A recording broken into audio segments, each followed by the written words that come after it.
Hey guys, Dash here. How's it going? So I just saw the Thunderbolts. I'm going to wait for more people to pile in before we get on to talking about it, but welcome to the stream, one and all. All right. So, yeah, this isn't something I normally do. I don't normally do things. Dante plays Gura a visit. Beat Virgil from Devil May Cry Series Edition. Our special edition.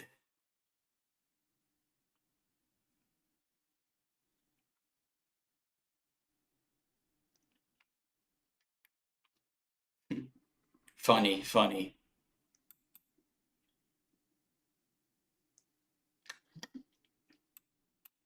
Just opening tabs, refreshing, seeing if anything changes.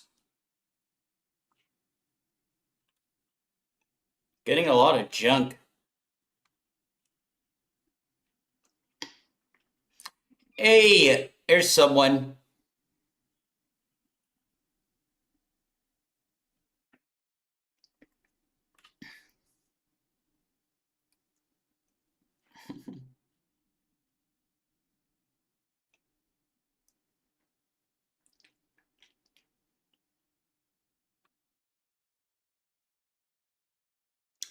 What's this game kids is playing?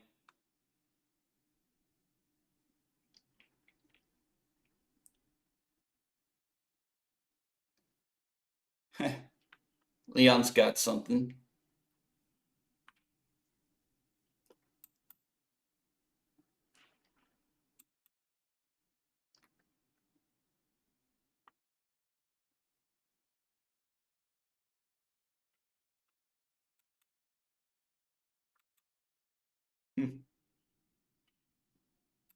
Anyway, I want to react to Kata's video on the Thunderbolts, but first, now that more people have come, let me give you my impressions. Honestly, major improvements over Captain America 4.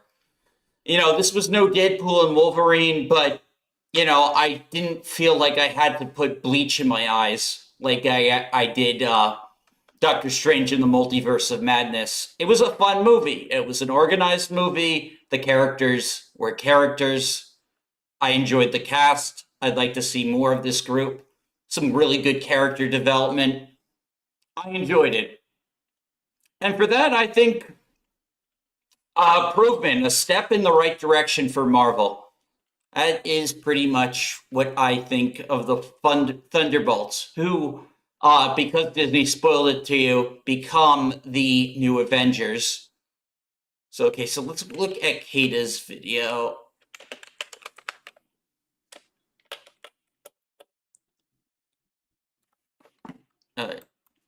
Okay, now I'll type in John.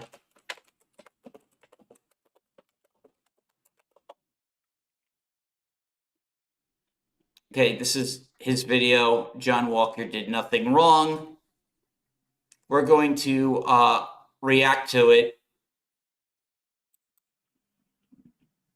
The terrorists only set us back a bit. You have to stop calling them terrorists. Yesterday.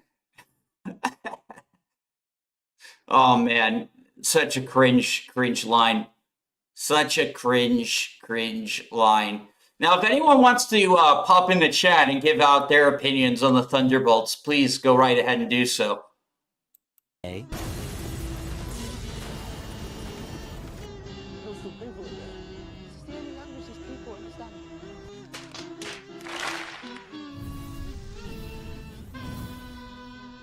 Alright, let's talk about it. What's going on, everybody? It's K to AK, Khalil Too Short, and this is going to be a different style of video. There is a certain conversation that has sprung back up after 4 years because of the release of the Thunderbolts with a certain character in the name of John Walker, aka Captain America, aka US Agent. I'm pretty sure a lot of you haven't seen the show because Falcon and the Winter Soldier is one of the lowest rated Marvel MCU shows in history, but in said show, John Walker, aka the new Captain America, after Sam Wilson gives the shield up to the US government because he felt like he wasn't worthy enough to be Captain America. And the US government, being who they are, decide to get their own Captain America, and they run trials and they get John Walker, a retired US Army Special Forces soldier who is a actual hero. There's a lot to talk about because he did a certain thing in the show that a lot of people felt some kind of way about, and after 4 years the conversation has sprung back up.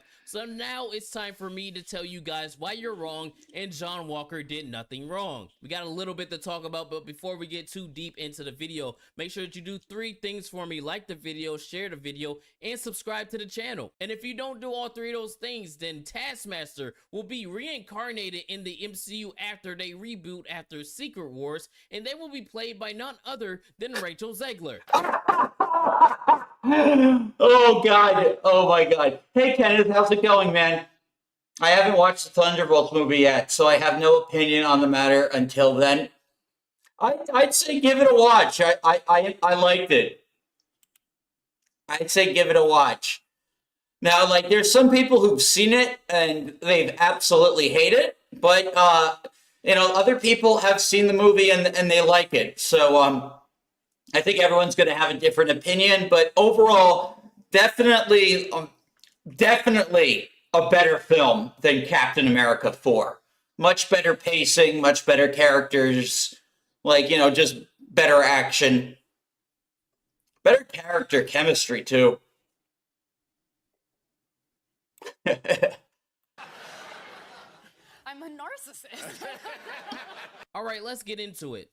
So let's get a little bit of context going into this, because context is key and context matters. First of all, the writers of Falcon and the Winter Soldier absolutely despise John Walker from the start, because at every opportunity they tried to make him the butt of the joke and make the heroic things that he's doing seem like it's wrong. He links up with the Falcon and the Winter Soldier trying to find Freckle Jesus, who is a legit terrorist and has been seen in the show multiple times being involved with the deaths of multiple innocent people. He's trying to find her, bring her in, and subdue her, and if he can't do any of those things, he is going to take them out, as one should. Let's fast forward, because there's a lot of dumb stuff happening in the show that I'm pretty sure you don't care about. Oh yeah, and he gets his ass handed to him by the Wakandans because they're better because black, I guess. Dora Milaje have jurisdiction wherever the Dora Milaje find themselves to be. Hey, who is this nigga? Fast forward to the scene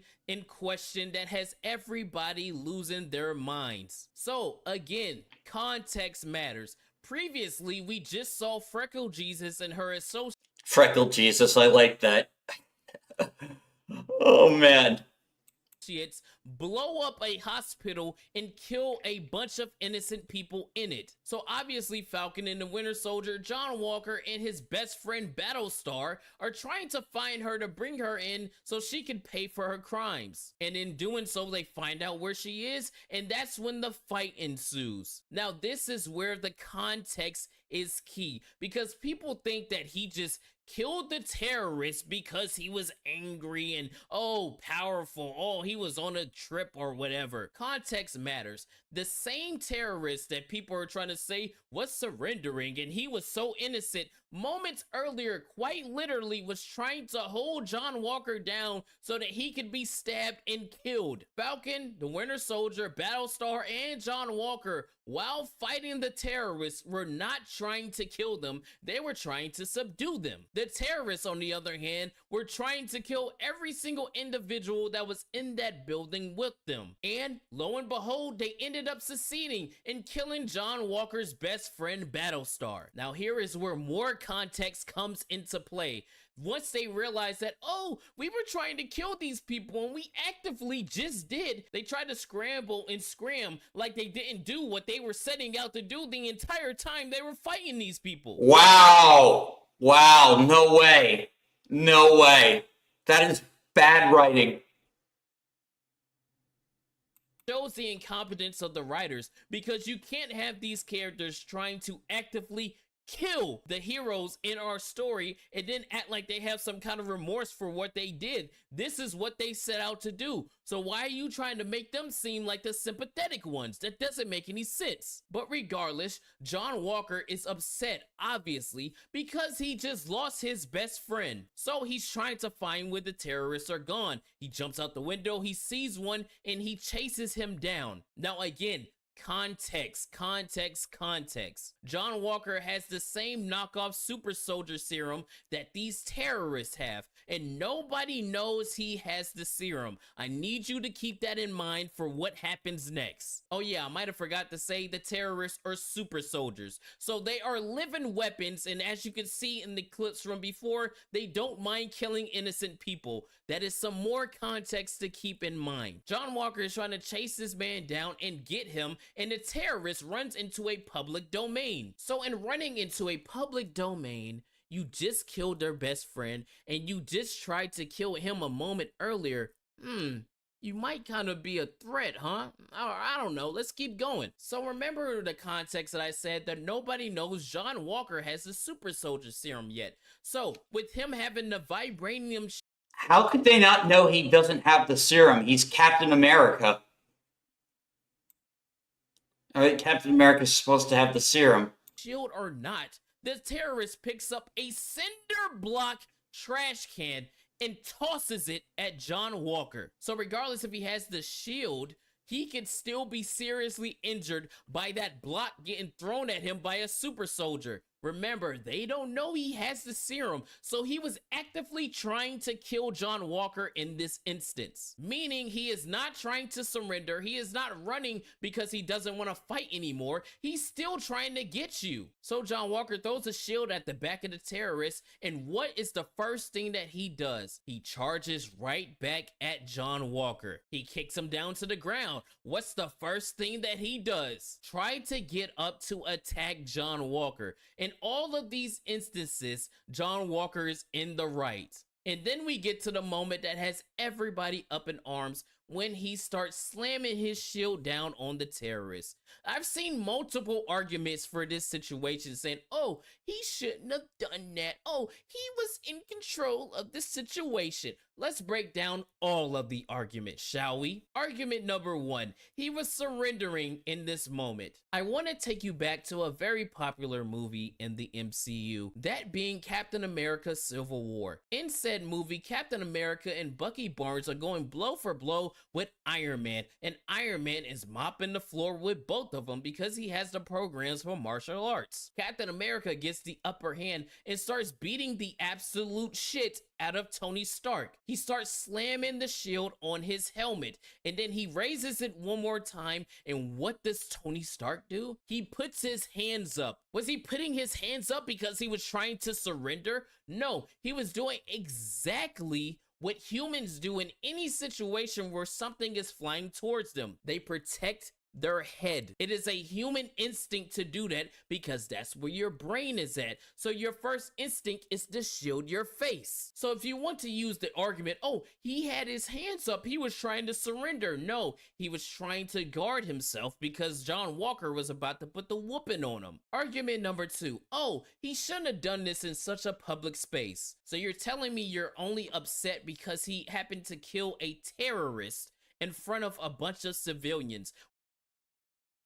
Yeah, I don't really have sympathy for this terrorist character, so, yeah, Kata's kind of winning me over on this. Would you have been upset if they were in the warehouse and he killed this man the exact same way? No, you wouldn't be. In fact, if they were trying to kill him, y'all wouldn't have a problem with it. Do you want to know why? I want to take you back to another classic Marvel movie, Captain America: The Winter Soldier. The GOAT movie. Said movie, Captain America is going one-on-one with the Winter Soldier, and in this moment, he has no idea that this is Buchanan Barnes. He is actively trying to kill this man. And this is in the public view of all the bystanders running around trying not to die from the Winter Soldier's actions. If he would have killed the Winter Soldier the exact same way John Walker did this terrorist, would y'all have had a problem with it then? I don't think so. You see how this is starting not to make any sense,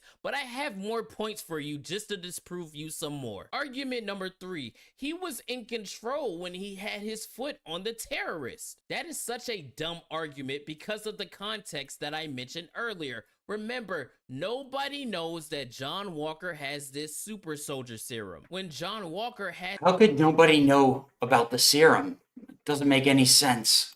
the terrorist on the ground, who's to say that when John Walker let up, the terrorist doesn't try to get one up on him and kill him? Who's to say that he doesn't try to grab his leg and break it because he doesn't know that he has a super soldier serum? There are so many variables in that moment. They're like, oh, he's in control. No, you don't know that. The man just actively tried to kill him 5 seconds prior. There's no reason why he should give this guy the benefit of the doubt. Argument number 3, he was clearly running away because he wanted to surrender. Really, he was running away because he wanted to surrender and not because the writers are stupid and try to make them feel like they had some kind of empathy because they killed one of the dudes that they were actively trying to kill in the building? Okay, sure. But let me use that argument though. If he kept running in that plaza with all those civilians, who's to say that he wouldn't have used one of the civilians as a human shield for him to get out of that situation? Or, God forbid, harm one of them in order to deter John Walker's attention away from him so that he could go attend to the civilians. There's so many variables and arguments that make y'all so wrong in this situation. But this is most importantly the last argument that I love to combat. Steve Rogers would never do anything like this. So you're telling me Steve Rogers wouldn't kill unarmed terrorists or unsuspecting terrorists? All right. You might have got me there. Wait, I just remembered something. I want to take you back to another classic Marvel movie called Captain America: The Winter Soldier. In the beginning of the movie, it is seen Captain America is getting on a boat to get rid of terrorists who have a bunch of civilians on said boat. And it's even stated in the film that S.H.I.E.L.D. doesn't negotiate with terrorists. So Captain America does what he does, and the first thing he does is kill. Hey, York, welcome. So we're just reacting to Kata's video about John Walker because I never seen Falcon and the Winter Soldier, and I thought John Walker was pretty great in the Thunderbolts. An unsuspecting terrorist. Now remember the logic a lot of people like to use. Oh, he was surrendering. How do you not know he wasn't going to be aggressive anymore? How do you not know XYZ blah blah blah? How did Steve Rogers not know that the dude he just Falcon punched off the side of this boat That was a Falcon. Correction, Kata, that is a Falcon kick. Oh, hey, Nighthawk, welcome. When they saw Captain America? Oh, John Walker just slammed his shield, basically cutting this dude in half with his shield. Steve Rogers would never do that. He literally kicked a man's spine into the side of a boat to fall into the ocean and drown in it. Let's be serious here. I don't know why people like to pretend like there's some kind of no-kill rule in the MCU when they've been offing motherfuckers since the very first. Absolutely. Like, there is absolutely, like, nobody in the MCU besides Spider-Man, I think, has a no-kill rule. Like, absolutely no one. Like, a lot of them are kill. They kill a lot in the MCU. First movie. Hell, in one of the first scenes in Civil War where you see Captain America, he is actively breaking people's necks, spines, legs, and all kind of things. So why are we pretending like this is some kind of new thing in the MCU? Oh, because he kept slamming. He just lost his best friend. Do you not think that Captain America would try to kill the person who killed Bucky Barnes right in front of him? Hold on, didn't he actually try to do that? I want to take you back to another classic MCU movie called Captain America: The First Avenger. When Bucky and Captain America are on the train trying to get to Arnim Zola, A soldier shoots Bucky off the side of a train, and what is the first thing that Captain America does? He picks up that shield and chucks it at that dude at full strength, trying to kill him. Can we please be serious here? Well, I think like the only difference is that it's a war, but like other than that, yeah, it's fair game. But I think the funniest part about it all is the fact that the writers are the ones who don't understand this situation the most. Because if the writers understood the story that they were trying to tell with this character and the arc that he was going on, of course, what he just did was gruesome. Of course, what he just did might seem unstable because he just took a newly acquired super soldier serum. And that all would work if you didn't have the previous context of the scenes prior, if you didn't have the terrorists actively trying to kill them, if you didn't have the terrorists succeed in killing one of his friends, if you didn't have the terrorists continuing trying to harm John Walker, if you didn't have a previous scene showcasing that these people have no empathy and are willing to blow up hospitals in order to get their message across. You can't try to make the hero seem like he's in the wrong when the people he's going against have no morals. True, very true. See, let's see what these tweets say. The replies, he murdered a guy in public, like in broad daylight, very graphically. Did they bring that up at all in the Thunderbolts? The replies to this sort of confirm what I've always suspected. The problem isn't that the genre can't bear the weight of moral complications. It's that the audience can't.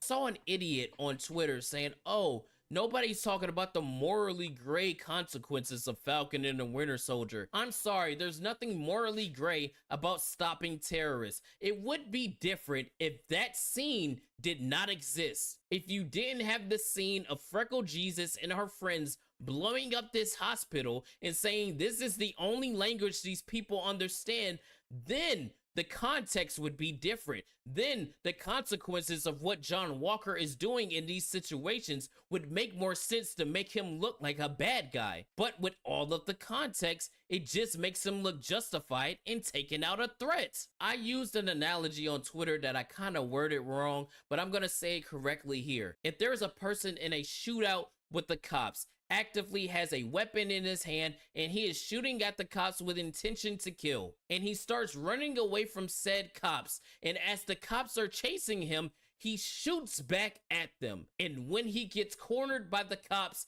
he puts his gun up and the cops shoot him dead right then on the spot. Are the cops in the wrong, or is the person that initiated the shootout and then continued to show that they were the aggressor? You see how the logic just doesn't start to make sense here.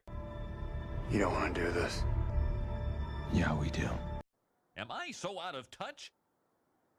No, it's the children who are wrong. All in all, John Walker did absolutely nothing wrong. And the funny thing is, in the Thunderbolts, or as they like to be called, the new Avengers film, they even hit on that because some of the characters try to crack jokes like he's the dime store Captain America, and oh, didn't you kill an innocent man? And the first thing John Walker says is, define innocent, because that man was not innocent. He just aided in the death of his best friend and was still actively trying to kill him himself. So that man was nowhere near innocent. Now, can you say that it was a little bit overkill?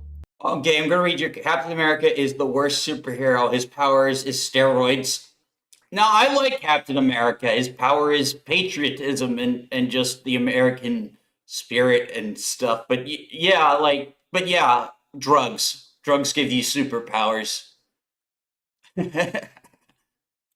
Sure, of course it was. Emotions ran high, he just lost his best friend, and all these other things. But the fact of the matter remains that the person he was chasing was still trying to kill him. He had did nothing wrong the entire show. Actually, the craziest part is he might have been the only actual hero in the show. Remember, he's the only one to save somebody throughout the entirety of that series, being in the final episode, grabbing the bus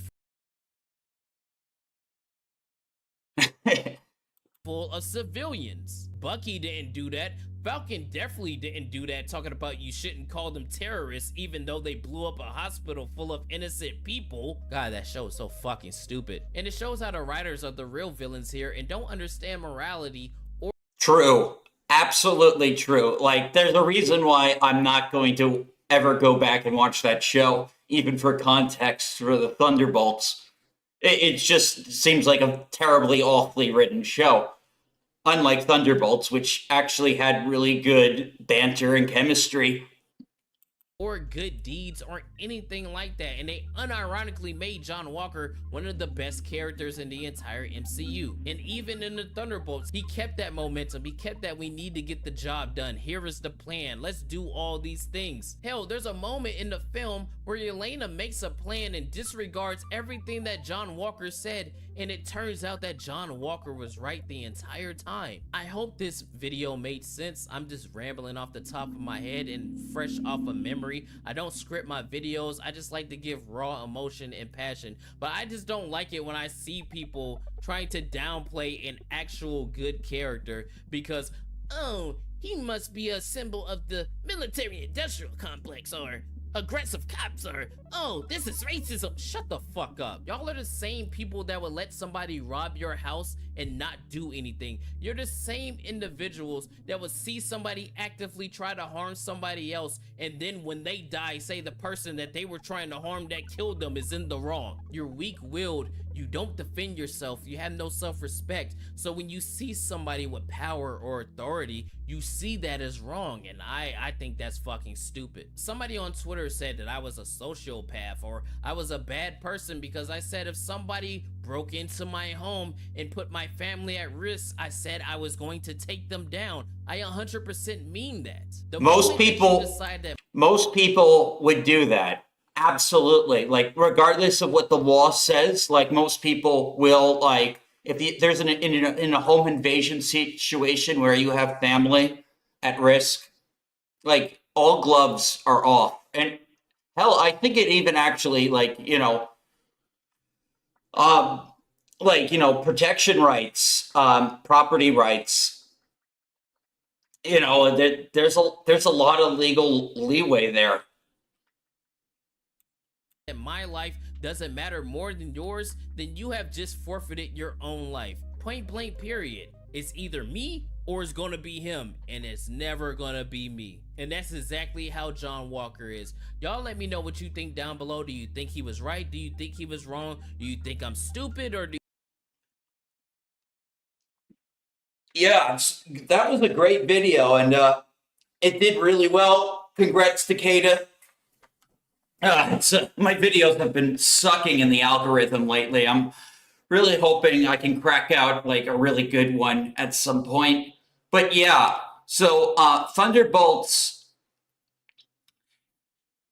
I think it's a good movie. It definitely like much bit more organized and fun than say Captain America 4, which really wasn't that great. But they do reference that the president was turned into a Hulk, and I just find it so funny that Elaine from Seinfeld is the villain in this. It's hilarious, actually.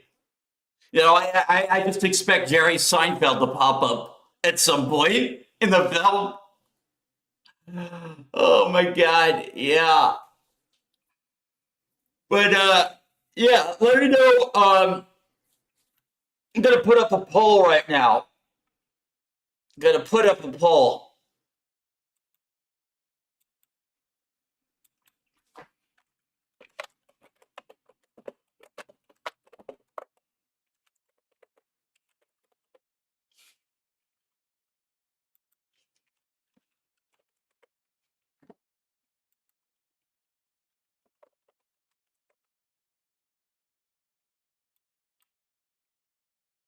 All right, here we go. Yeah, we got a poll up right now.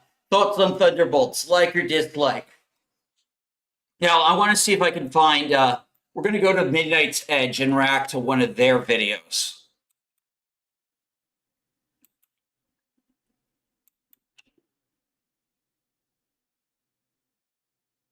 Oh, this is their second channel.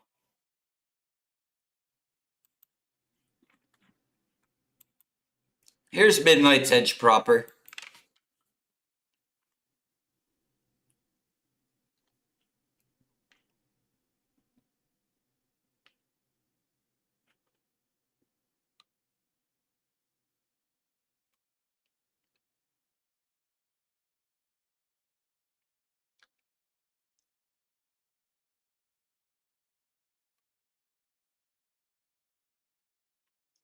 Oh, looks like I only first started this video.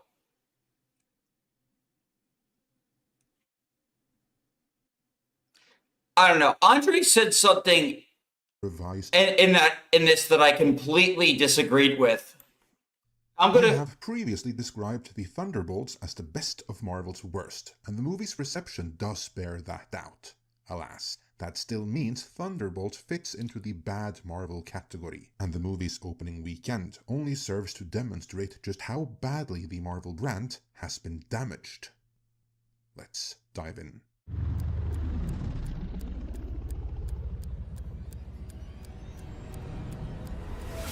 Okay, we got one vote for like. Nice. While the final numbers aren't in at the time of making this video, Thunderbolts looks set to open in the 76 million vicinity in its domestic opening weekend.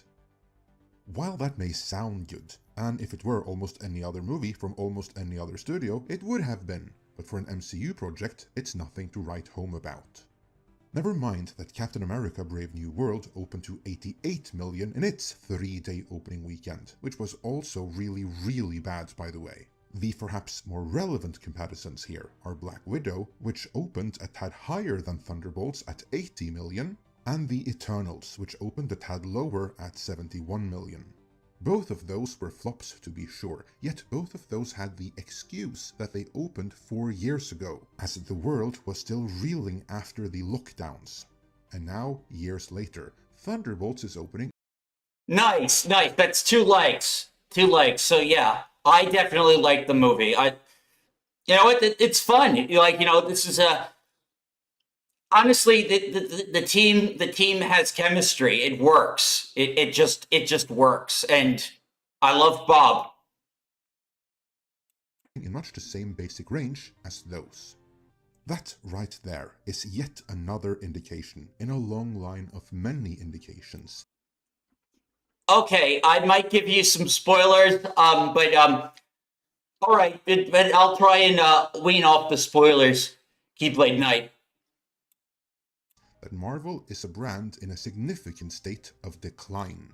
Something which, if anything, makes matters worse is that the various audience polls suggests good word of mouth, with Deadline Hollywood reporting, what Thunderbolts has going for itself are its exits.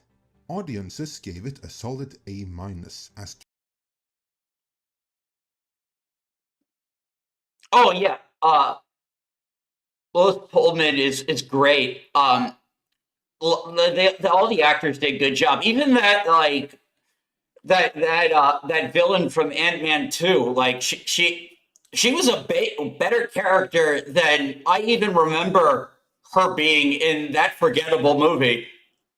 compared to the B- they smacked Captain America Brave New World with. And the Florence Pugh, Sebastian Stan, David Harbour, Wyatt Russell, Julia Louis-Dreyfus, Hannah John Kamen, and Geraldine Wiswanathan-led movie has a great 71% definite recommend on post-track. All of that bodes well for this pick holding in the summer to come.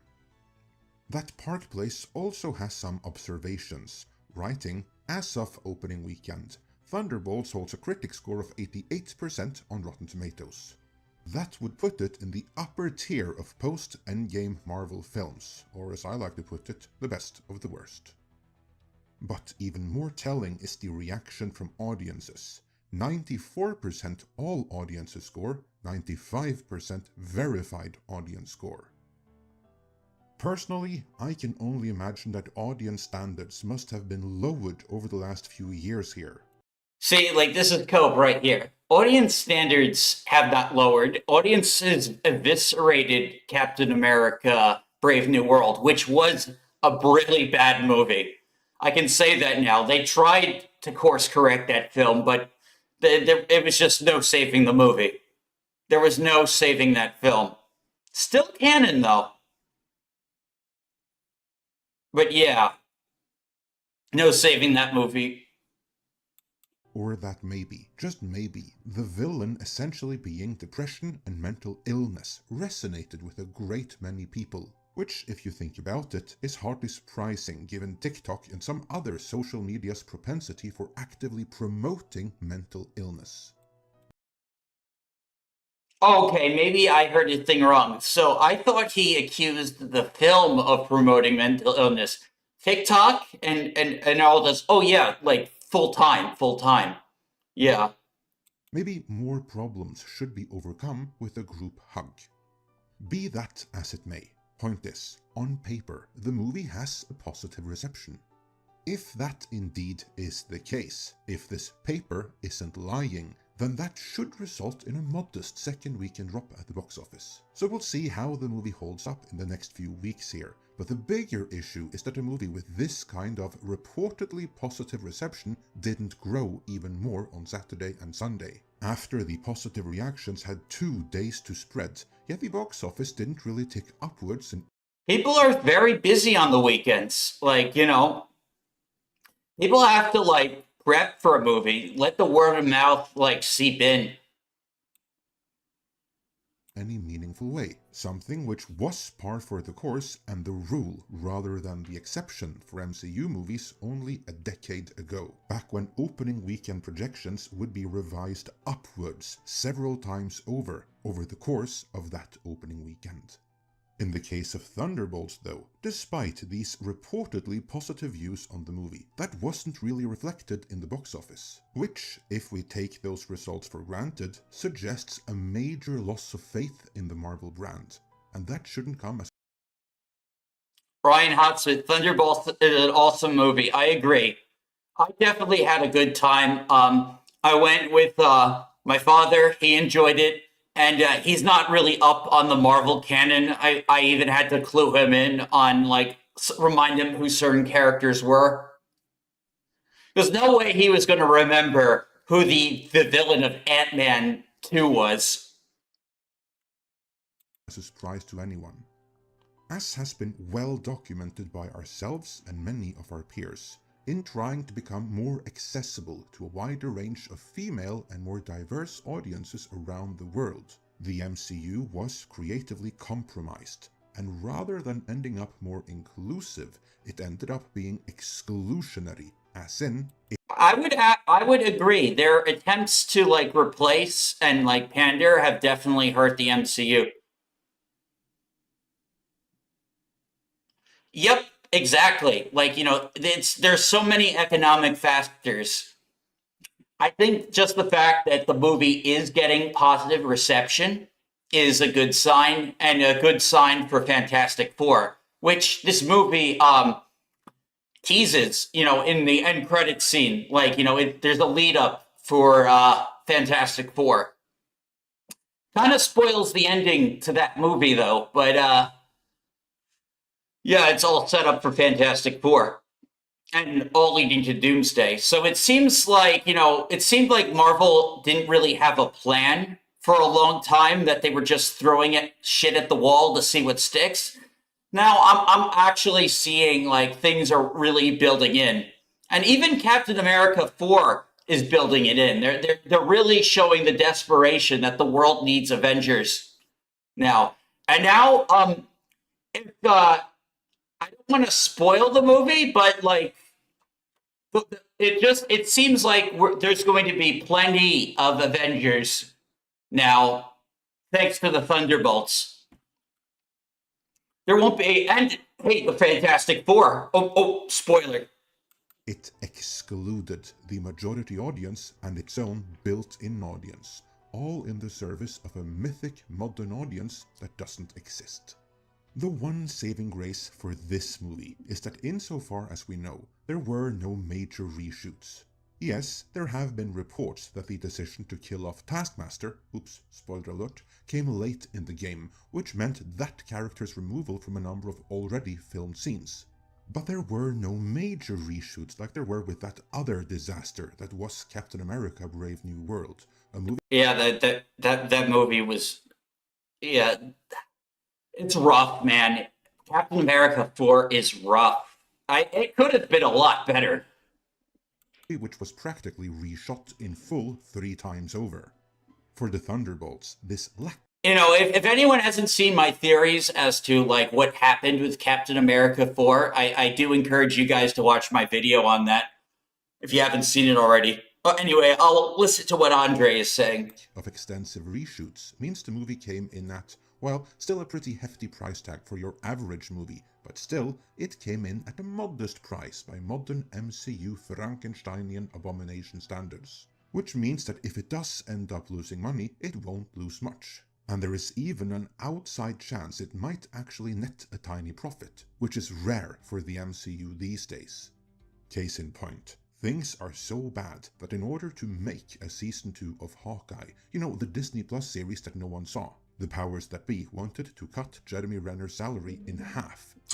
Yeah, I heard they lost Jeremy Renner because they wouldn't pay him enough for a season 2. Even if he got a bigger role. They asked me to do a season 2, and they offered me half the money. I'm like, wow, it's going to take me twice the amount of work for half the amount of money. And so 8 months of my time, essentially, and to do it for half the amount. I'm like, I'm sorry. Why? Did you think I'm only half the Jeremy because I got ran over? Maybe is that what? That's why you want to pay me half? Oh, damn. He did not hold... Oh my god, I think I love Jeremy Renner. Like, this dude is... Oh my god. Oh my god, just twist the knife on those Disney executives, man.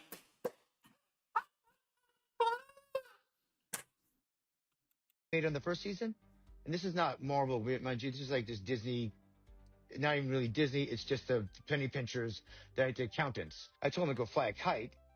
I mean, just... Oh my god! At the insult offer, and we didn't see eye to eye on that. And sadly, and I still love the character, I still love to do it, but I had to defend myself. I didn't ask for any more money, mind you, right? It just paid me the first season. So it was a little disheartening that didn't happen, but that's fine. I'm happy to let that go because my body's probably thanking me, you know, time and time again that I'm not doing it right now. Oh, the poor dude. I hope he does, like, fully recover from his injuries at some point. He might not. I mean, he got hurt pretty bad. I haven't looked how extensively hurt. I know the accident was bad. You know, he was in a great film. Have any of you seen Hansel and Gretel Witch Hunters? I fucking love that movie. I'm so mad it never got a sequel. That movie was phenomenal. Great, just unapologetic edge and like monster hunting goodness.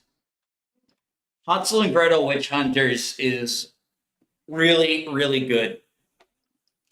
I gotta watch that movie again. But we'll see. To be clear, the penny pinchers may very well have been the ones that told the powers that be to cut Renner's pay in half, but it was the powers that be that told him. Renner is just trying to be diplomatic here, so he can still come back for other things. And obviously, and some would say luckily, there is no Hawkeye Season 2. But that's indicative of how bad things are with the MCU now. The massive audience that used to show up regularly like clockwork isn't there anymore. And even reportedly good word of mouth couldn't elevate Thunderbolts in its opening weekend. And from everything I've heard, of all the Marvel projects which are already in the can and awaiting release over the course of the rest of this year, Thunderbolts was the best, and not by a small margin. That does not... Okay, so here Andre's setting the stage for negative Fantastic Four reviews. Let's see. For the future of the MCU, even for Avengers Doomsday. Because when this is all the excitement the MCU can muster now, 1 year before that movie, I think people will turn out for Doomsday. I do, because people miss the MCU, I think. Like, people miss having an excuse to go to the movies. Honestly, I'm starting to feel it too. Like, I've been like boycotting Marvel and because of Disney's like stupid shit and stuff, and I've been finding myself more and more weaning off the boycott. I don't know why that is. Maybe because Disney is like semi pivoting. Look, they haven't fully pivoted. Like, there's still a lot of political garbage like set in at Disney, but it does seem like they're going to be a little bit smarter about it now. Not as like condescending and blatant like Falcon and the Winter Soldier. At least that is my hope. But only time will tell on that front. How is it going to perform? You tell me what you think in the comments. Yeah. So let's see. Let's see what else I can do. So one of the things I really liked about Thunderbolts is like okay, so there's a scene when Bob becomes the Sentry, where he just kicks their ass. They all come at him, and he's like freaking invincible. It was really cool. Thought that was a really good scene. I did think some of it was a little bit slow, focusing on like some characters in like the first act, but then like eventually they all came together.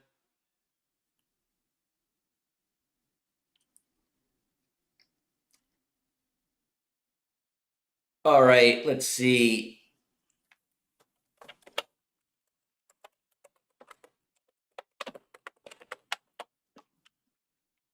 Who comes up first? Okay, Jeremy's review.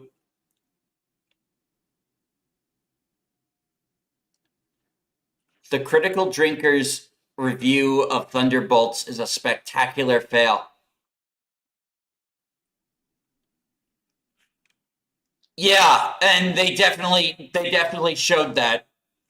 He is definitely has the twin personality.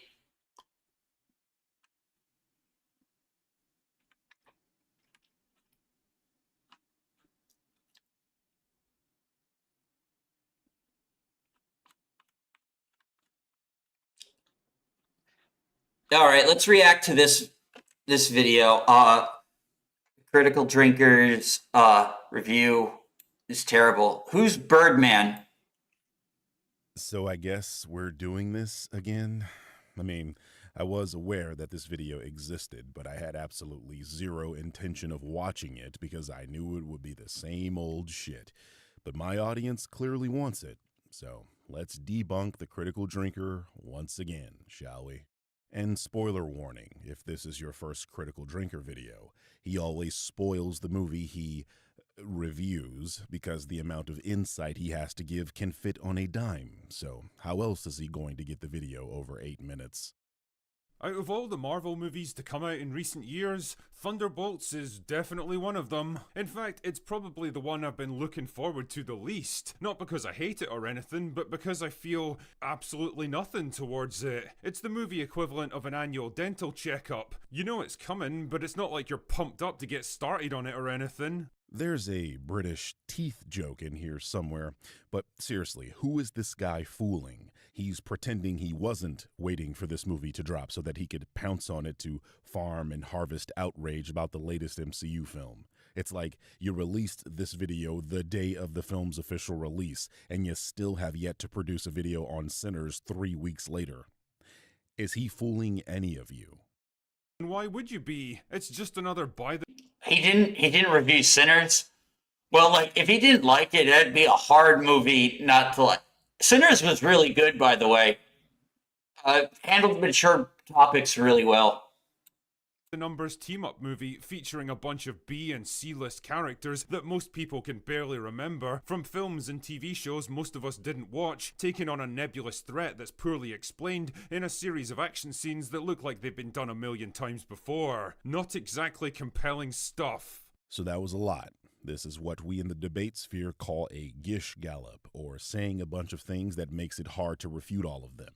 So let's break it all down. It's just another by-the-numbers team-up movie featuring a bunch of B and C-list characters that most people can barely remember. Well, this isn't true. Bucky and Yelena are extremely popular with the public, with Yelena being praised as probably the best part of the Black Widow film. I don't think I need to explain Bucky. Red Guardian was in the same film Yelena debuted in, and he was about as memorable as she was, as he's being played by arguably the biggest star in this film, David Harbour, whose popularity in Stranger Things speaks for itself. U.S. Agent, or John Walker, was extremely controversial at the time of Falcon and the Winter Soldier, given he was the first person to hold the Captain America title after Steve retired. Him killing a terrorist was all over social media. I know, because I practically live there now. I'm willing to grant you that some people don't remember Ghost. Ant-Man and the Wasp was the worst performing Phase 3 film at the box office, so it's likely a lot of people didn't catch that film.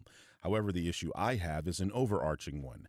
The MCU is known for making B and C-list characters into household names. The most prominent example is Iron Man, a character whose popularity shot into the stratosphere with the first movie. I know it's hard to believe, but Iron Man's comics were less popular than Ghost Rider, Daredevil's, and Hulk's books. Most people still think Tony is a comedian, when that wasn't at all how he was characterized in his original appearances in the comics. Guardians of the Galaxy was a fringe comic book series doing even worse than Iron Man in terms of sales, and now these are all household names. What I'm saying is, this is the silliest argument you can make against this film, given that Marvel is well known for taking less popular characters and making them into stars. Yeah, definitely. Like, and that's really the appeal of this movie is they took a bunch of like lesser characters, and of course Winter Soldier, who's a bigger character, and they did something with them, and it was actually a lot of fun. Yeah, this was the Suicide Squad movie we should have gotten. I'd say Thunderbolts like outperforms both Suicide Squad movies easily. Okay, so maybe it doesn't have the gore factor of Gunn's Suicide Squad movie, but it's definitely a lot better than the original Suicide Squad movie. If anyone's seen that. From films and TV shows most of us didn't watch. I would argue that you should speak for your own audience. Those of us who don't care what grifters like you think are still watching these movies and shows and having a good time. 3 of these characters are from the Black Widow film. Here's what the audience had to say about that. Again, I don't think I need to explain Bucky. Given that Disney Plus doesn't actually tell us viewership numbers, I don't know how you can make the argument that most of us aren't watching those shows. What metrics are you basing this claim on? I think Sombra TV, like Disney Plus shows don't really do great. That's not really up for debunking.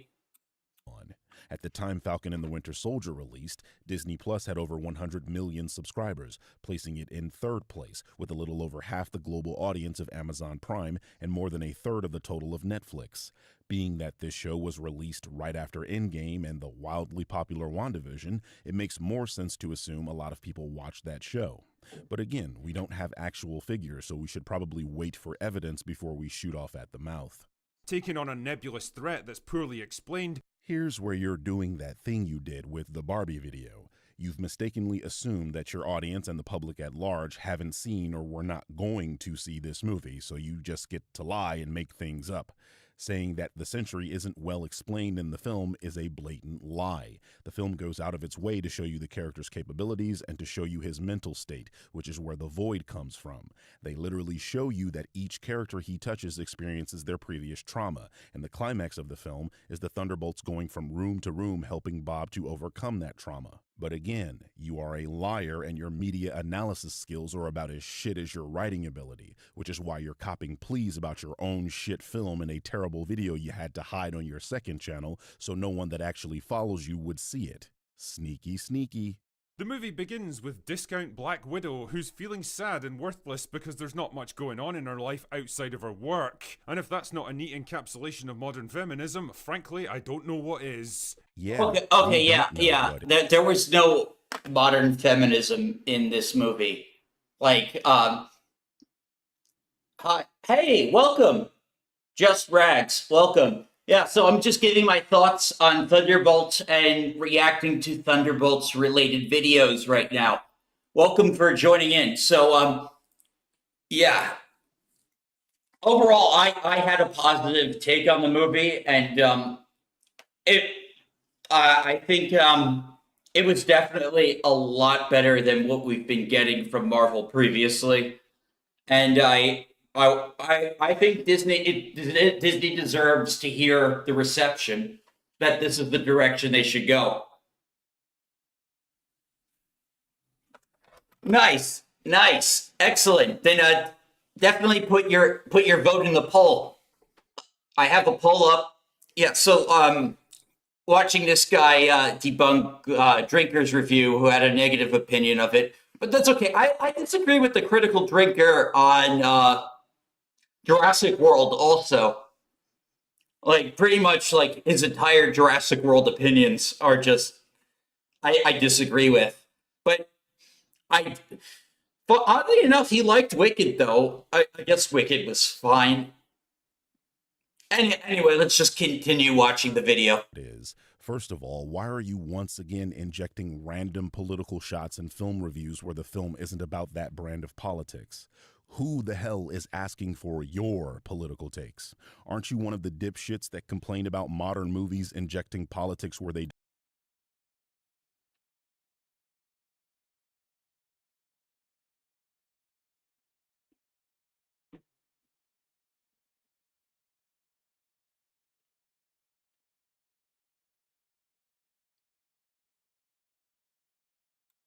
I see. Though I would actually agree. The way The Boys handles politics is absolutely terrible. don't belong? You are doing the same thing, which means that when you say that, what you really mean is don't inject politics I don't agree with in these movies. You know, a hypocrite. Second of all, discount Black Widow. Thanks for telling everyone that you aren't a comic book fan, meaning you're probably the last kind of person to shit-talk comic book movies, and that you only do so because they make you a lot of money. You know, grifter behavior. Yelena Belova is 26 years old, first appearing in Inhumans in 1999, almost 10 years before the first MCU film. For reference, the current iteration of the Guardians of the Galaxy didn't exist until 2008, the same year as the first MCU film. They are literally a replacement for the original Guardians of the Galaxy, which featured characters like Charlie 27 and Major Victory, characters none of you grifters have ever heard of. What I'm saying is, this character has just as much of a right to exist in the MCU as anything else that's appeared in these Ooh, I like this. I like this a lot. films. Anyway, after completing her latest mission to blow up a lab in Southeast Asia, she's sent by discount Selena Meyer to infiltrate a high-security vault in the middle of nowhere where an enemy agent is about to steal a bunch of classified secrets. Now, a normal person might think it's a bit suspicious that discount Selena Meyer apparently knows exactly when and where she's gonna get robbed, but well, I guess discount Black Widow is... I noticed this is something Drinker does a lot in the video.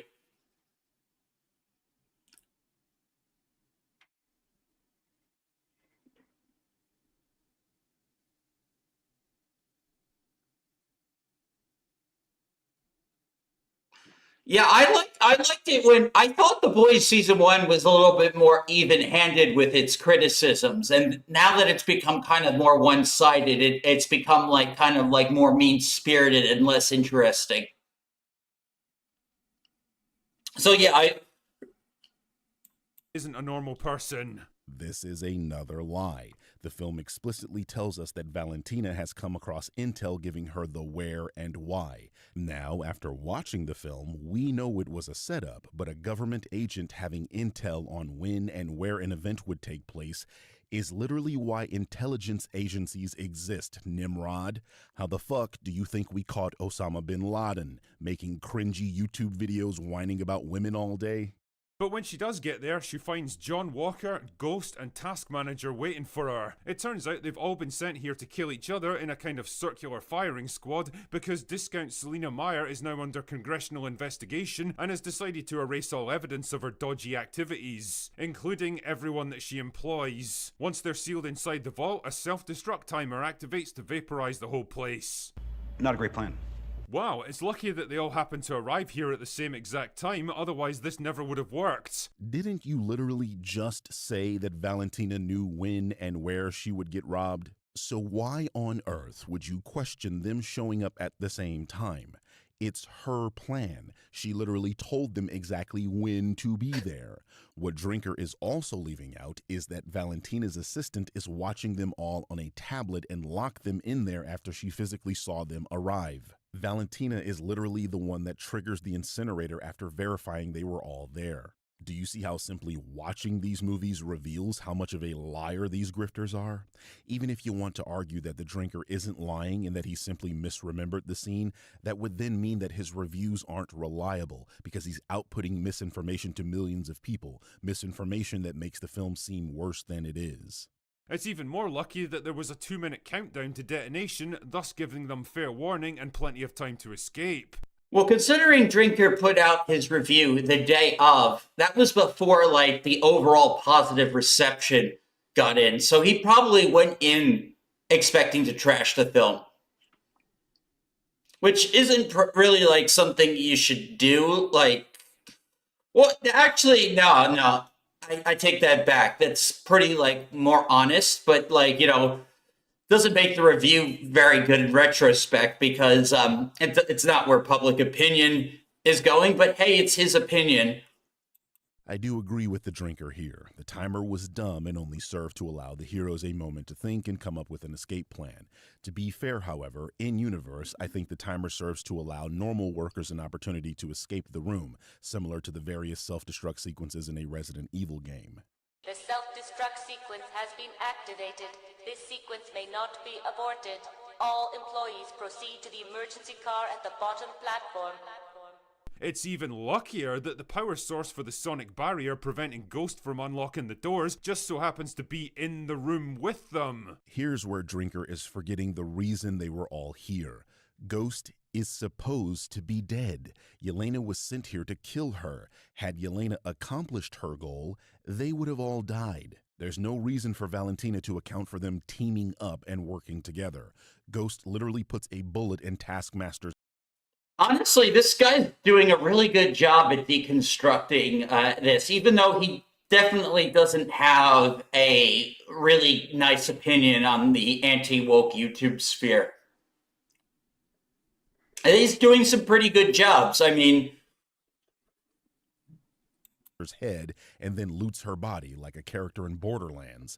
These people don't care for each other at all. If that timer didn't exist, as we both agreed it shouldn't, this plan would have worked. Luckily though, Red Guardian shows up in a limo because he overheard Discount Selena Meyer's entire plan when she was riding in his car, because I guess supervillains are happy to divulge their most intimate and damaging secrets in front of complete strangers. Would it have made more sense to you if it were done over a messaging app? So the gang heads to New York to save Bob, but he goes a bit crazy and turns against everyone, so Discount Selena Meyer activates a kill switch, but then he comes back to life as Angry Bob and makes a big cloud of sadness that swallows. Okay, now he's just, like, really summarizing the film and just skipping, like, straight to the thing. So he's trying to, he's skipping, like, a big chunk of the plot. So a lot more stuff happened before this scene in the trailer.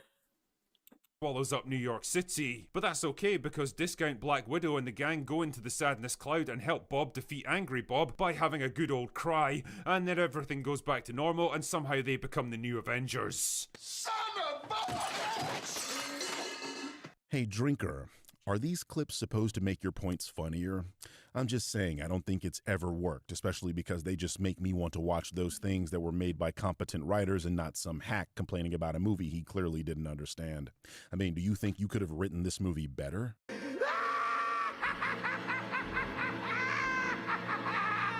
I've said on various open bars that I expected Thunderbolts to be a relatively decent, by-the-numbers, and ultimately forgettable action team-up movie that would probably fail to make much of a splash at the box office. But boy, was I wrong on that one. This movie is actually surprisingly shit, and the biggest problems stem from the complete tonal whiplash that it gives you. On the one hand, there's actually a pretty interesting attempt to explore the impact of personal trauma, depression, failure, a loss of self-worth, and a search for meaning and fulfillment in life. life. There's hints of this with Yelena and the rest of the gang, broadly mirroring the trauma that haunts and ultimately threatens to overcome Bob. And holy shit, the performance by Lewis Pullman is by far the best part of this entire movie. The guy is able to switch from befuddled innocence to haunted victim to a terrifying godlike entity in the space of a single scene. And if anything, I wanted to see more of this shit. It sounds like he actually liked it, guys. I mean, he's praising the literal premise of the film, the exploration of past trauma.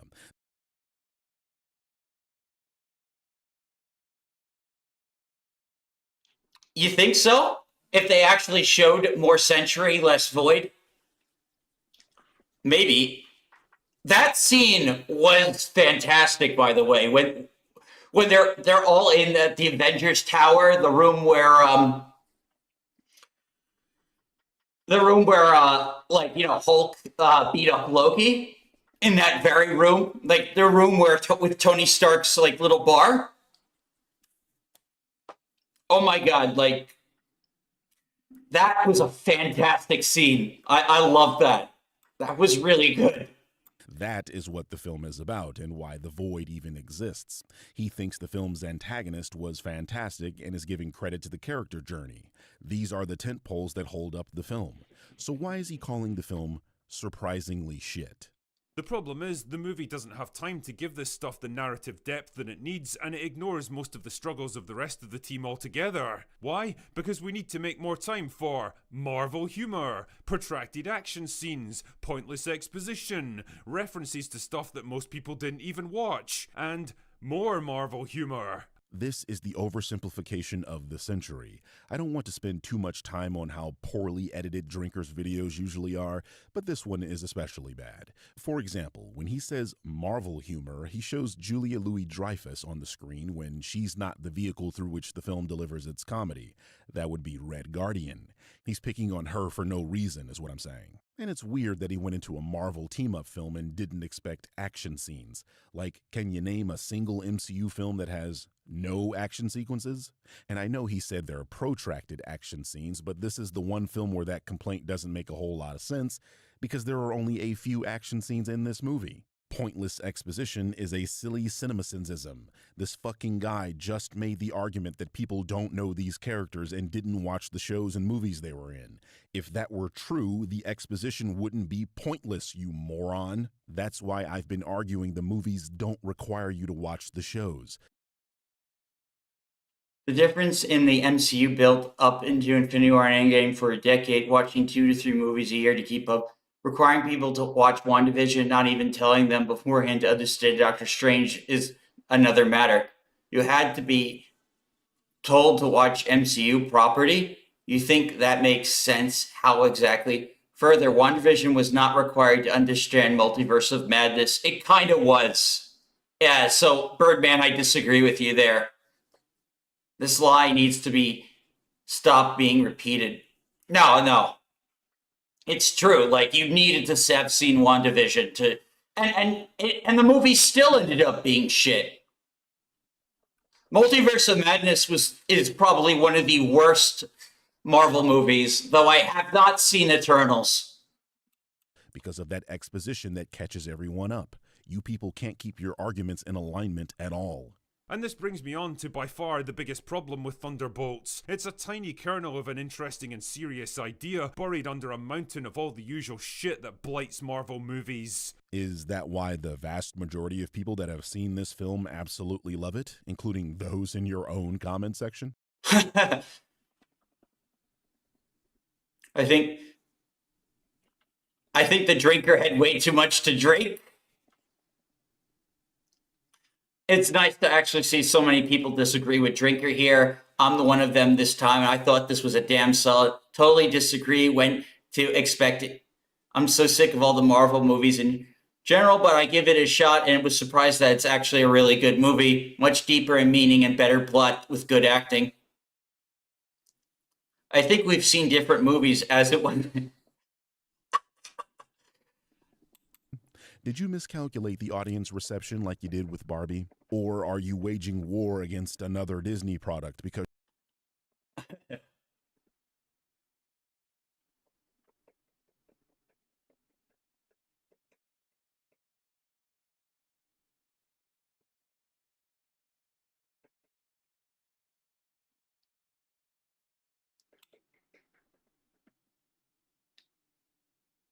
because you're a whiny little bitch that can't give credit where it's due because you have a political difference with the filmmakers like you did with Glass Onion.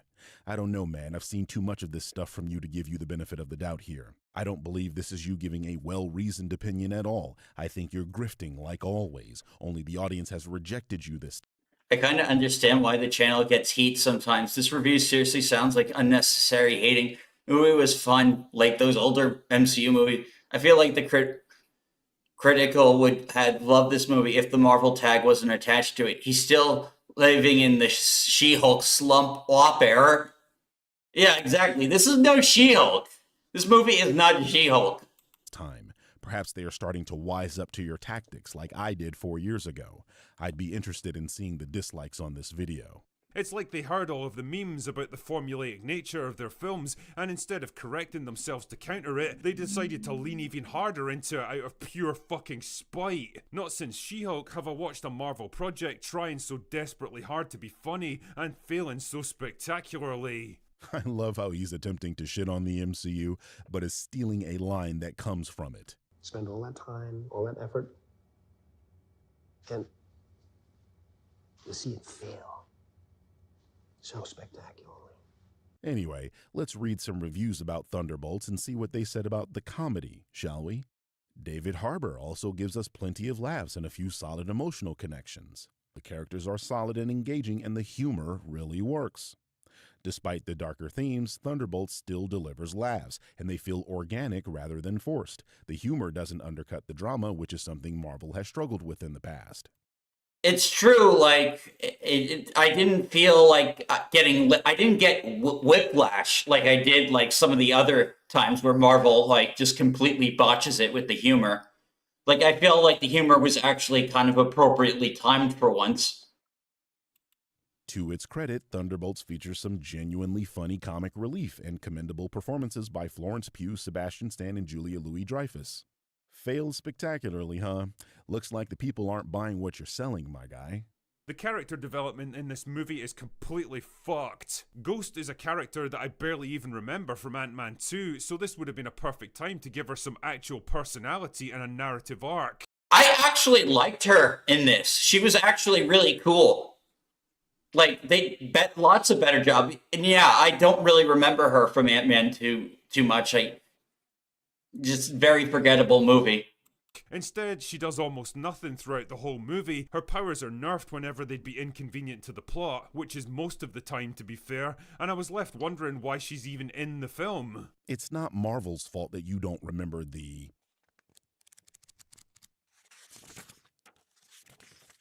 literal main antagonist of a mainline MCU film. She was given a complete arc in that movie, and we learned everything there is to learn about her there.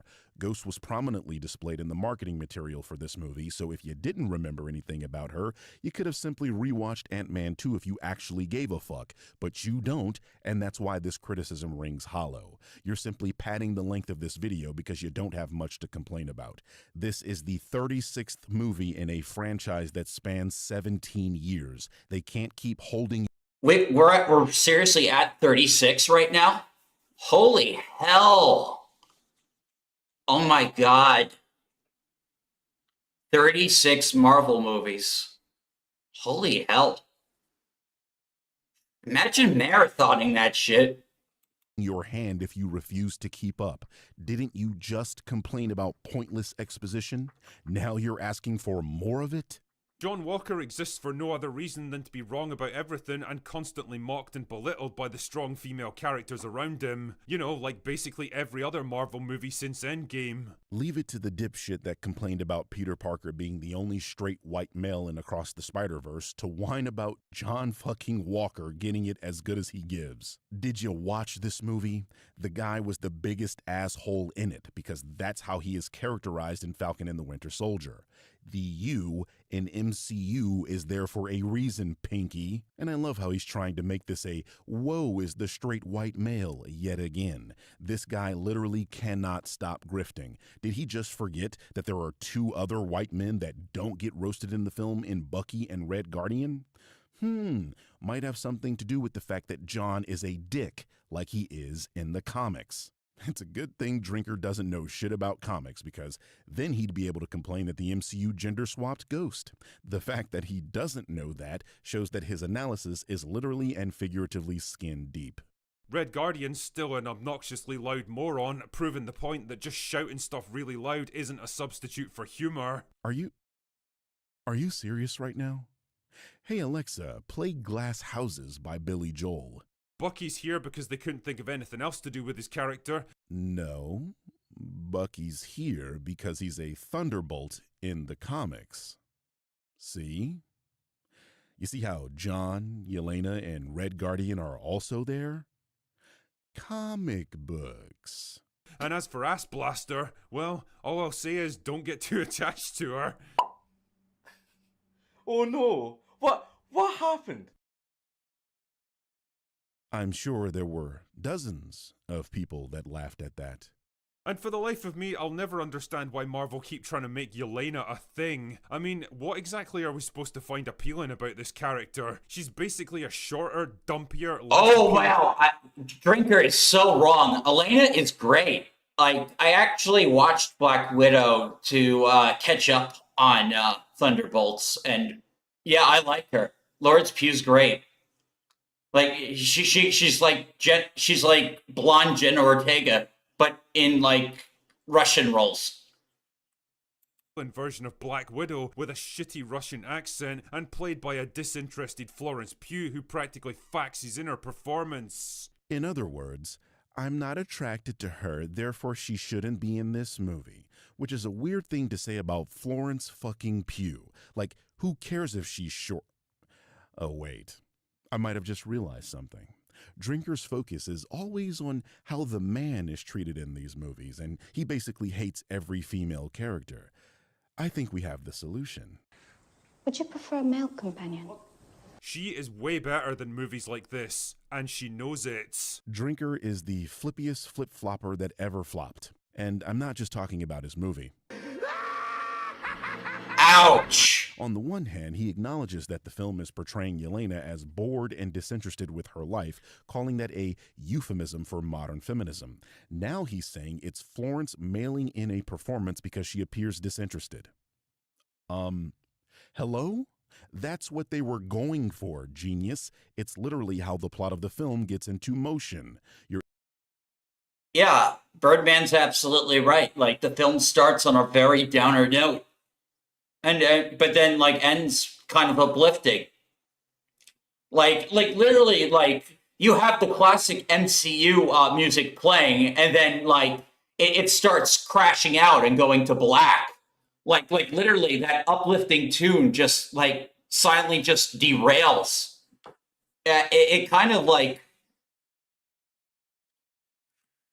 yeah, it was pretty interesting. It really set the tone.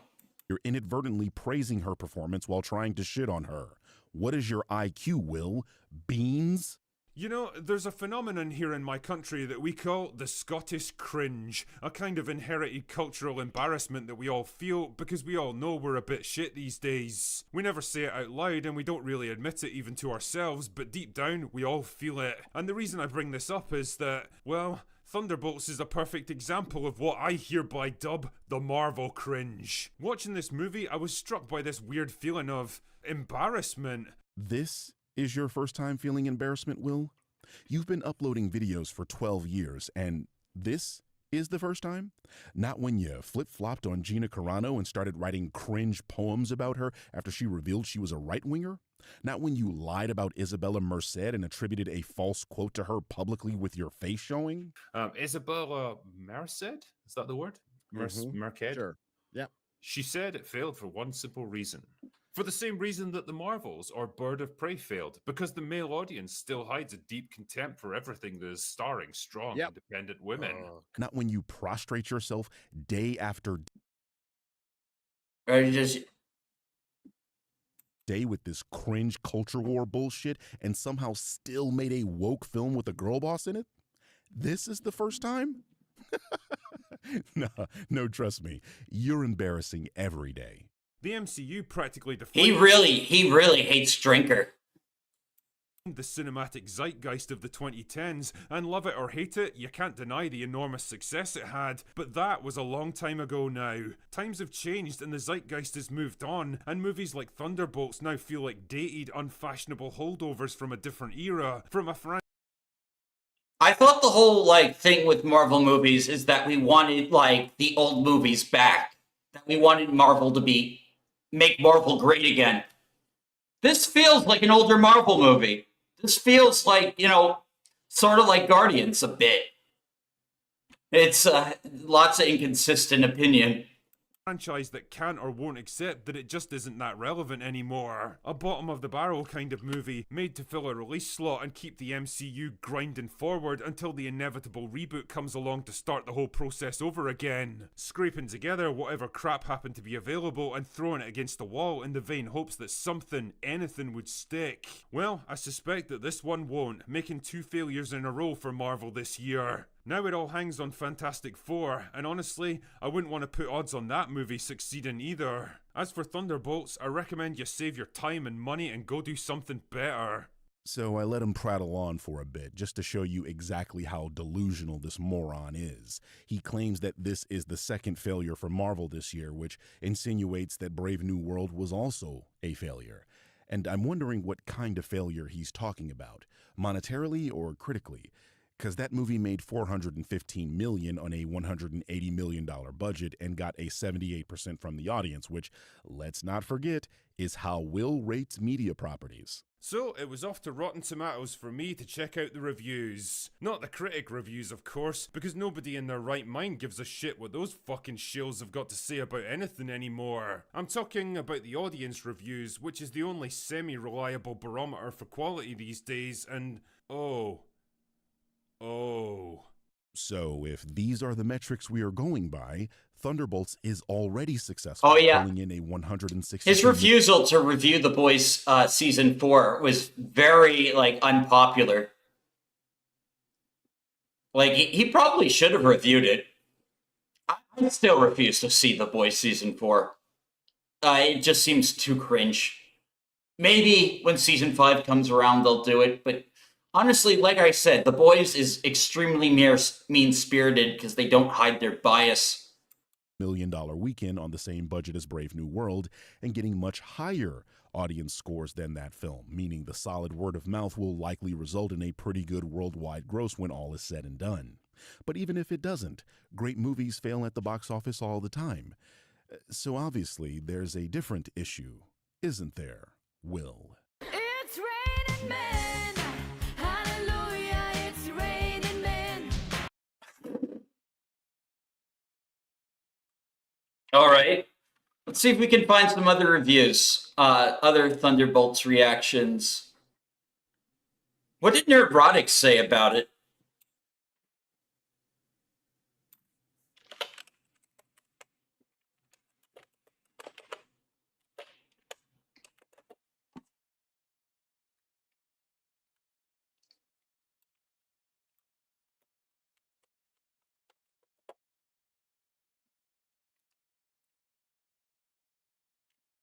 Absolute Marvel fatigue.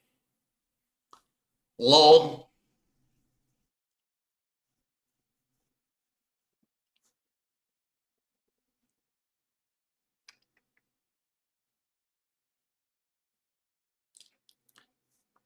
I just want to see what the comments are on this.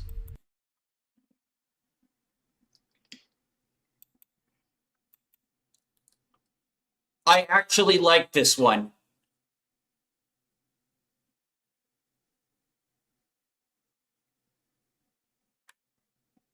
I used to like this channel when I first came across it and agreed multiple times on this, but this channel has just gone down the drain, just constantly complaining. I saw Thunderbolts the other day. It didn't even though it wasn't my favorite, it certainly didn't hate it.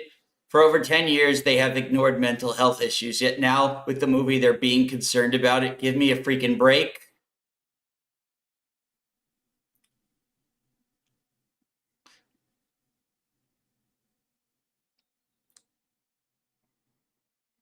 If you don't like Marvel, just don't anymore, then watch something else.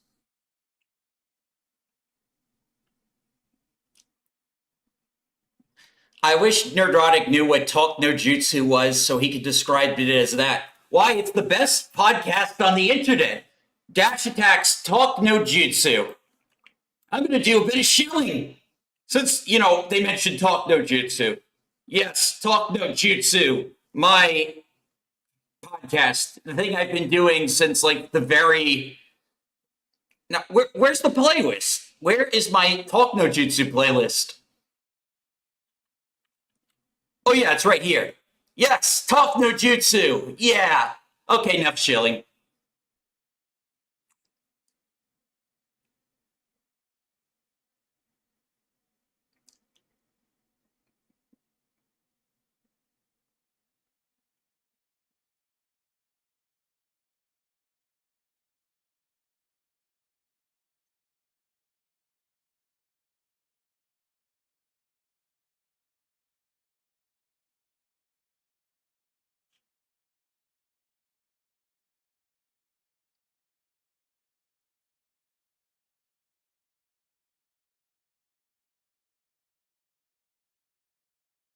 Why is this channel saying nothing about sinners?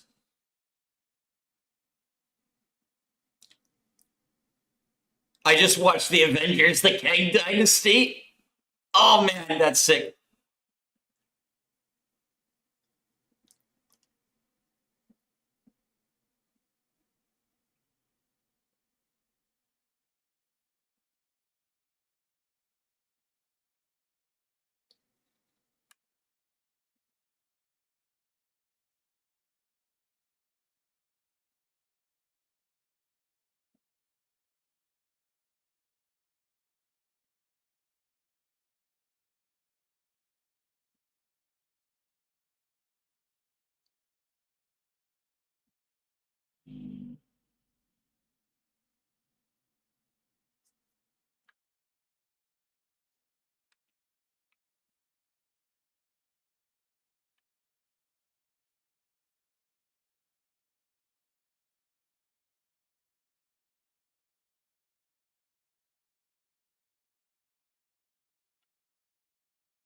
All right, should I watch the drinker video? I mean, Nerdrotic's video, or should I just look at the comments?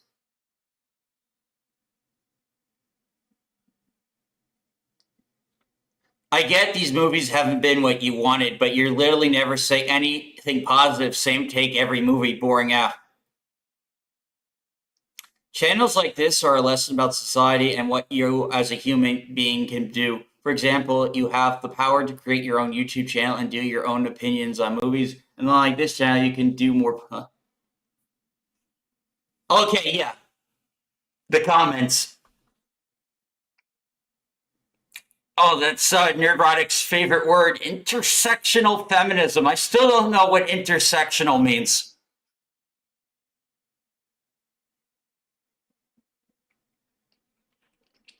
Movie was not bad, not amazing. 7 out of 10.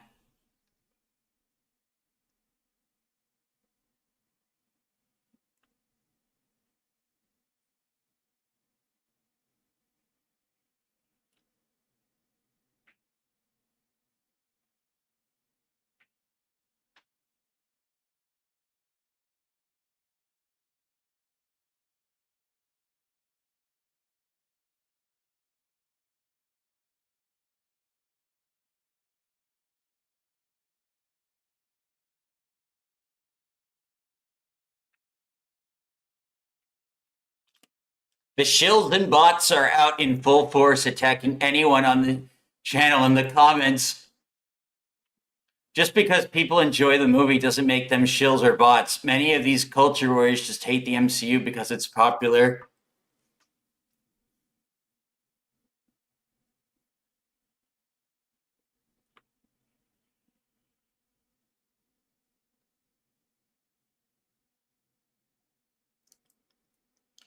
Dude, I appreciate most of your takes, and I hate how woke Marvel Disney have become, but honestly, you're just never satisfied with anything. Nothing entertains you, everything is a problem. I think most of it is for the clickbait and feeding the noise, but seriously, just sit back and enjoy a movie for once. I agree, I'm usually on board, but this one was was good. Not great, not amazing, but fun and good. He's just looking for cringe in a complete opposite direction or something we don't want that either. Like, this movie works with the trash for it, and it's like he wants it to just be a complete standalone movie. Wasn't bad, but I wouldn't call it great.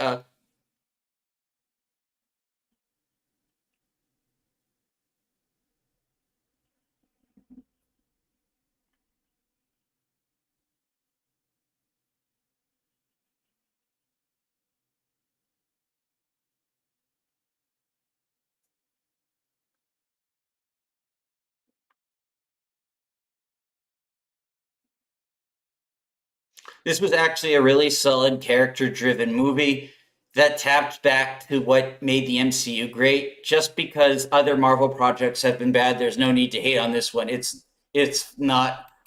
I agree.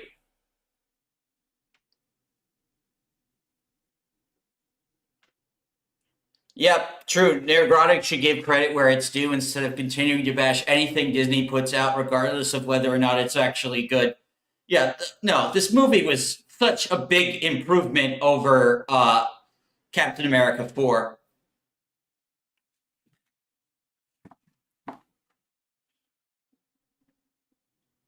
Agreed to disagree, loved it.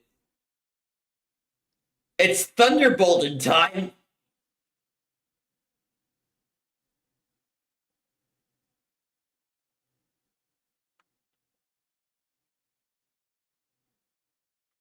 I legitimately thought of.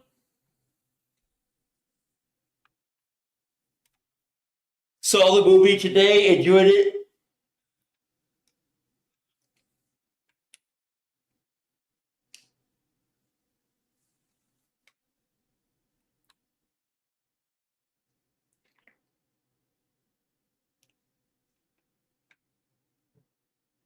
Still waiting for the Sinners review.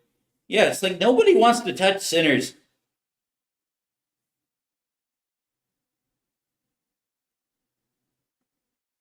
Actually, it was surprisingly really good.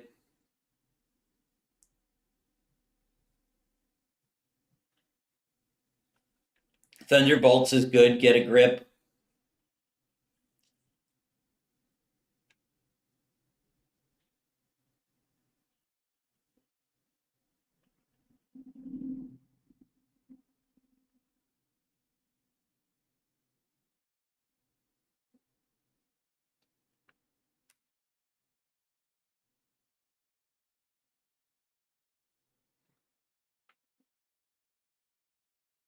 The critical drinker's boyfriend.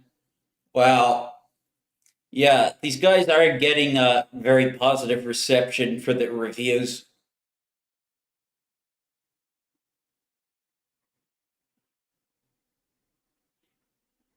No, this was better than all the Suicide Squad movies.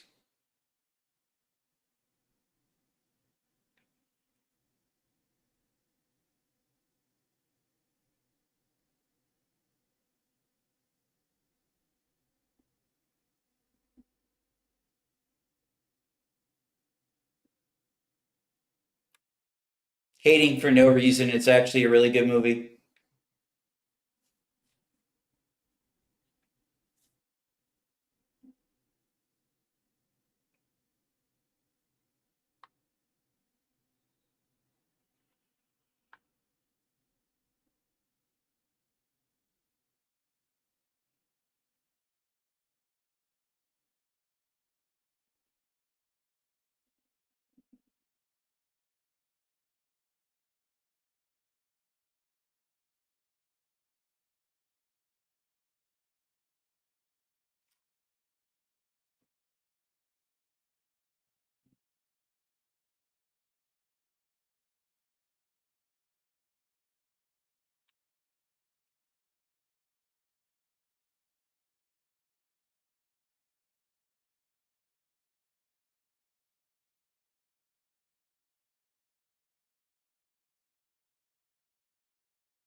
This is the first time I ever disagreed with you.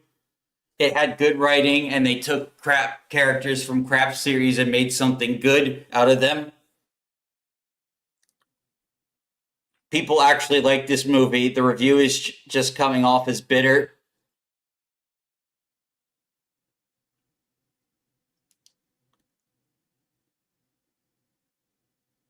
Can you point to a review that that isn't completely new? Do you enjoy anything other than bashing every movie released? Yeah, it wasn't the best.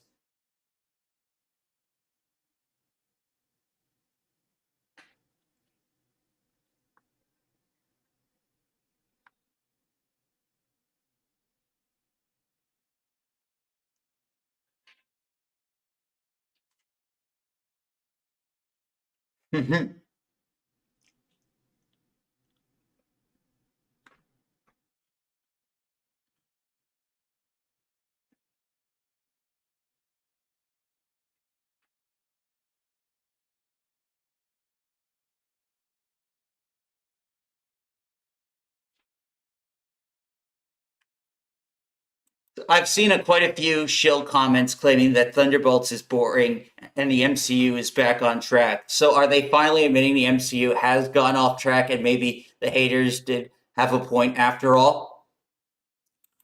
I'm going to respond to this. Okay, just want to see if you guys see the comment I'm about to write. So I'll move it up right here so my head isn't blocking it. All right, so here we go.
Yeah, I do think the Marvel movies are going to take a shift. I think certain things like Agatha are still going to be kind of gay, which, by the way, I did review Agatha also. If anyone wants to check that out, you know, I don't watch a lot of the Marvel shows, but I actually like the Agatha character, so I decided to watch it. Honestly, it wasn't that bad, but there was definitely some cringe in there. A couple of cringe. But yeah, Disney will never admit it's ever made a mistake. They will never, unless they lose this lawsuit, they will never apologize to Gina Carano, and it's that's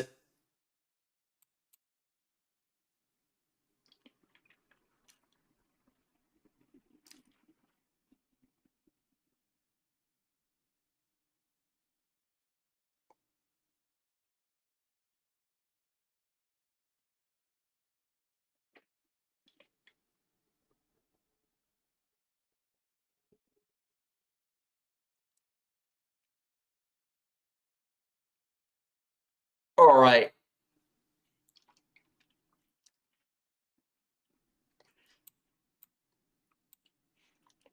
Yeah, so I guess man, there's a lot of noise, a lot of noise. I mean silence. There's a lot of silence right now. Ugh.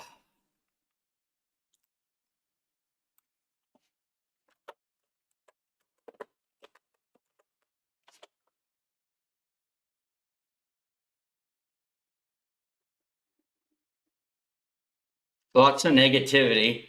I still think this is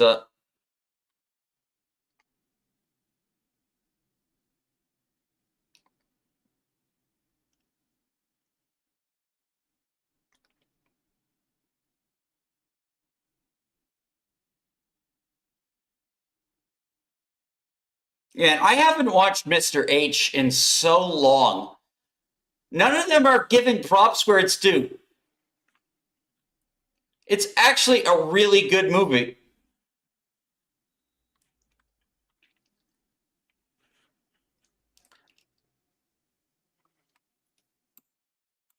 Well, I guess I think I'll end the stream here. Hey, shout out to Kada.